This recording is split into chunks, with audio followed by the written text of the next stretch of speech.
Hi, it's Builder Janie Pendleton. I'm also Chef Janie Pendleton. You usually see me in the kitchen. But today we're out here adding a room addition onto a house. This is what I do for the summer, and I just absolutely love it. This weekend, of course, you got to see me for the form and for the footers. Sunday we put up the block, and today's Monday. Of course, we passed inspections at 9 o'clock this morning, and I've got the P-fill ordered. I've got the concrete ordered. I've already met with the flat work guys. We're ready to rock and roll on this, folks. So come along and let's get started. Now, of course, you saw me when I did the footers. You saw here how I did the 22-inch deep pour. And right there in the corner, if you can see the whiteboard down there, that's one of the columns that holds this up. Because we broke this virgin ground here for this French drain. And you can see that in the first video where we actually installed the storm shelter and dig our footers. Then here you can see where we actually poured the footers, and we used our form boards right up against the wall, the front wall of the faceplate of the shelter. We use that for part of the form, and you can see how we poured this concrete. We just threw our extra chunks of things down in here. That's fine.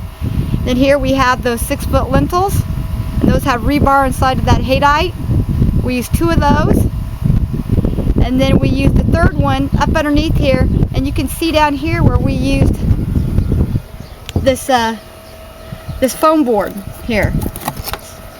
See, and I just laid that right here, right on top of the shelter here, and then we've got another haydite piece that's just stuck in here, and then we mortared around it.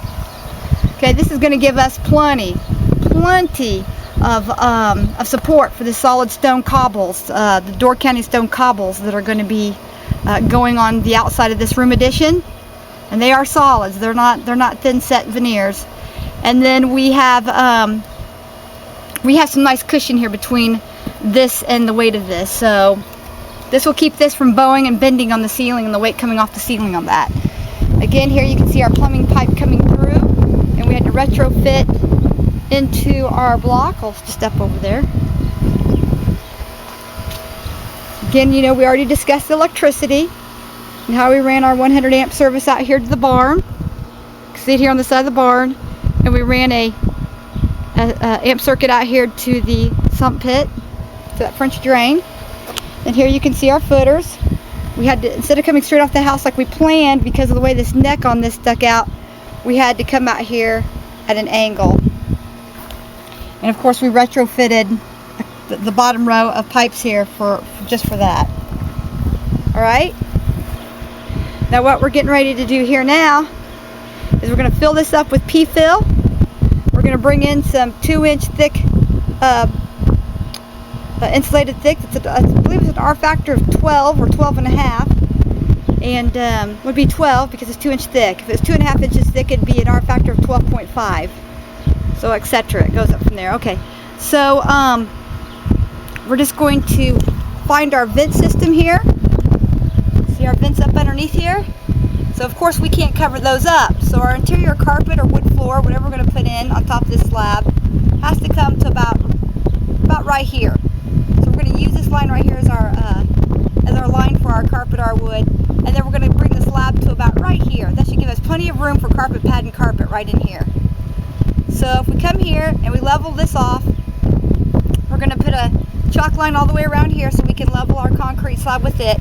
We'll come from here down 4 inches. It's a 4-inch thick slab, and we'll measure from here down to get our P-fill measurement. And if you see this yellow string here, that's going to be our concrete pour line is going to be about 1.5 inches above that yellow string line mark right there.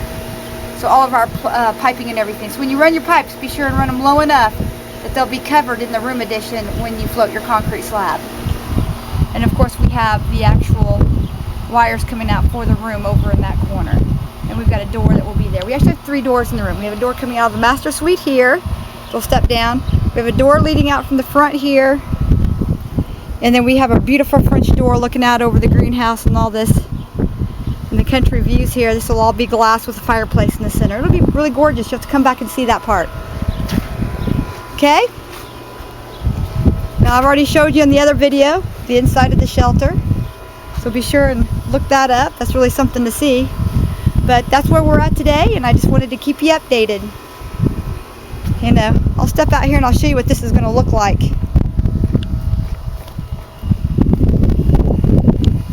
See, our shelter's up underneath here. You can see how much it's settled here, quite a bit. Then right here's that one of those cardboards for where we formed the column. There's a lot of rebar running through here, rebar running up, down, through here. It goes about 4 feet down of rebar, and then it comes up here to our formed footer. Then we have 3 rows of block that met up with that house block. And then you can see here how we just poured. We put in that haydite, that 6-foot haydite lintel in. We put 2 of them in. Heck, that ought to hold it. And then we put another one on its side up underneath here. And then, like I said, we set that on top of that piece of that foam board, and we just packed the mortar mix right in around that. That'll keep any animals or anything from digging in or coming in.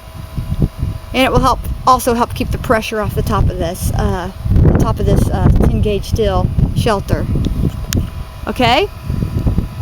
Now these boards that we put up here were just to keep the water from going in down inside there when it rained the other day. But this is where our walls will sit here, and our stone will sit here on a 6-inch ledge. And then we have plenty of room here for when we pour our concrete. We've got plenty of room over here, so you know, to walk around, wash the windows, or do whatever we got to do. Make use of the room space without. But I mean, it's like an underground family room. I mean, look at the other video. It's pretty cool. Looks like a sailboat underneath there. Pretty awesome. Now we come around into this corner here. We've just added an extension here onto the downspout. Added another extension here. And we ran that on out into the low part of the yard.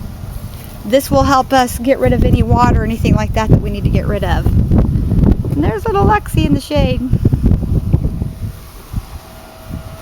And now when we formed this, we dug the dirt back away from the house about 6 inches here, and we poured that footer up underneath that dirt line there.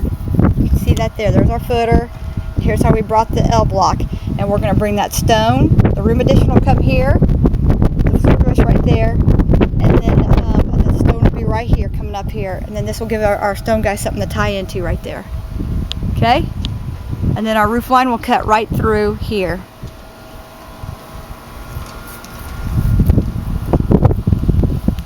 Here's another view of it. Okay, so this is how you put a foundation over the neck of a surviving storm shelter. And remember, the other shelters didn't have these neck extensions on them. You really need one. I don't care what brand you're getting, you really have to have that extension. I mean, if you wanted to, if you really wanted to, you could bring some sort of platform or extension out this a little bit. But this worked. We were able to make it work. We just should have probably set the shelter inside the room a little further, and then we could have just taken this straight off this corner. That would have been nice and convenient, but that didn't work for us. If you watch the first video, you'll see how we had to collapse in here and had to take this all back out and start over with the big excavator. So yeah, things happen. That's construction, and we're moving right along. So it's only taken us 4 days to get this far. So it befits its name. It's just absolutely stunning to walk through that arbor and to see all this black strap work that's going to be on that honey stained front door on this little office, this room addition. This will be great with all that white stone, all that white cobblestone. So, and look at the view out here. The corn is up. Just absolutely, you see for miles. Stunning day we're having at 83 degrees. So, let's get started.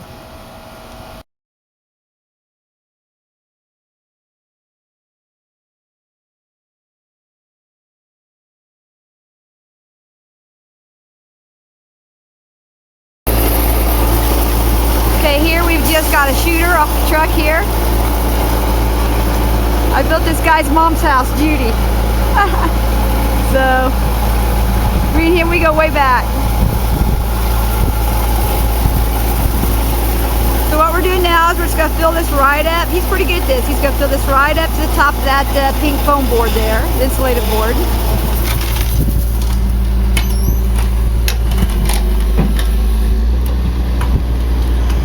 getting a little close. He's got to move forward just a little bit.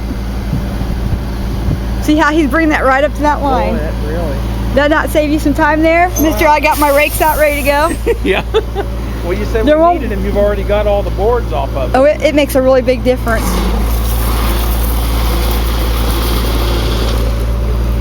There you go.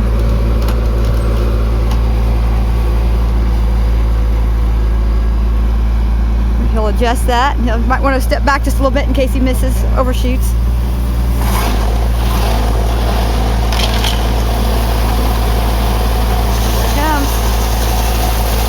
We're just going to fill this up with the pea gravel. He's got 1810 on the truck, so we got plenty.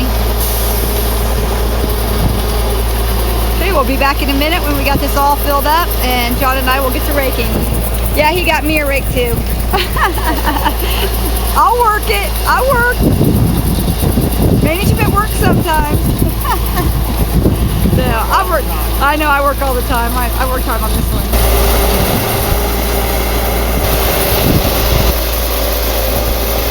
This sure beats wheelbarrowing it in. Or even backhoeing it in. This right here's the way to go, right here. It's the way I've always done it. Your mom's too good for that. She's the funniest mom's woman I ever met. I just love your mom. She has the best attitude on everything.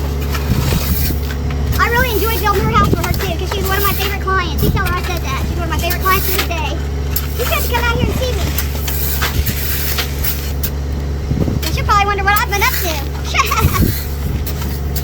Let's see, I gotta get, yeah, so that's about 4 inches right there, John, yeah. Not right there. Not right. Well, this thing does work good, though. Oh yeah, that moves a lot better than this thing does. Yeah, they're called cover-longs, but they use them for mason sinks for like cement. Uh-huh. Oh, they use it for cement too? Yeah. Oh man, it's really good. Yeah, we get them at Lowe's and Home Depot, wherever we can find them. Yeah, they're not easy to find. I went looking for them before. Carter Lumber used to sell them. Yeah, no, they went out. Hey, where's a good place to get my lumber, or my like my trusses and my pre-manufactured things now? Have you heard? Menards. Menards is the best place to get them. So I was getting them through. I was getting a lot of my doors and my windows through DI Lumber, Davison's. I don't even know if they're still in business now. Oh. When I was still slinging trash, this place was nothing but dirt. Yeah, it still is. How low are we over here on this side, John? Are we low or are we fine? I don't know. You have to take a peek. I'm a little low right here, which we can push this way. Okay, you just reposition the truck here, get at another angle. We're still a little low right through here.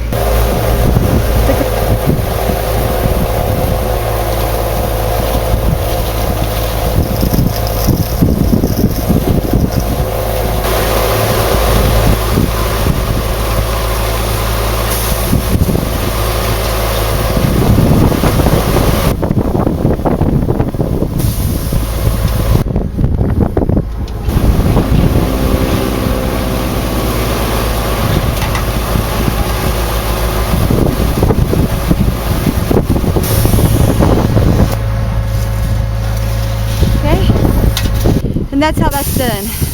Of course, making that one tool, that's made that a lot easier, but look at that. 15-20 minutes, maybe half an hour at the most. Look at this. Perfection. Now we're just going to do a 4-inch slab here. And we just brought this gravel, like I said, right out here to the top of this foam board we put on. And you can see my blue line there. That's going to be the pour, and the guys for the pour is going to be here in about an hour. So we timed this just perfect. And now we're just figuring how much is on the truck. There was 18 and 1910 on the truck.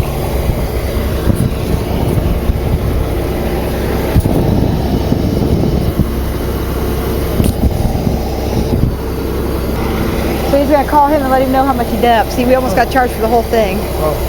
But yeah, I'm not playing that game. So you always ask what's on the truck. And this is on YouTube, so you don't want to rip off Cheney Building.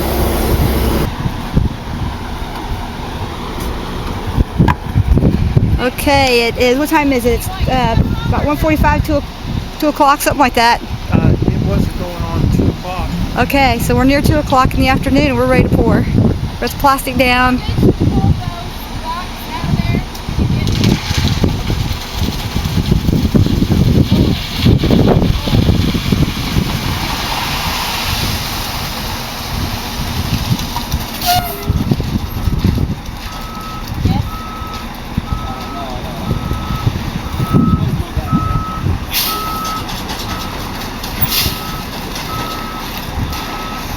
Okay. Their blue line is mine. Their blue line. Yep. I know he can't see that line, but I can. Yeah. Yeah, that's why I put it on with that permanent marker instead of chalk. Experience.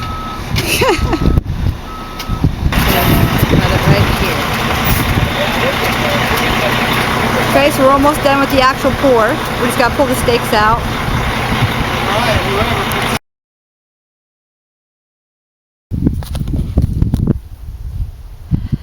Okay, so the flatwork crew got this in here and we got this poured and they did all the float work for me. I don't have the equipment to do that, and it's just a lot easier to hire that part done. And you know you're going to get a nice smooth pour. You're better off hiring anybody to do a professional job when it comes time to this size of concrete. And here we've left it down low enough that we can get air up into here, into the air vents. But then yet it's poured deep enough you get a nice secure place here for your storm shelter. And here we've got this nice and smooth. Our walls will go right here where you see the pins. Our solid stone will come right up here. And you can see a little bit of the body of the shelter here. It goes 10 feet out into the yard, 6 feet wide. And we're going to backfill this next, and then we'll start construction. And that's it for today.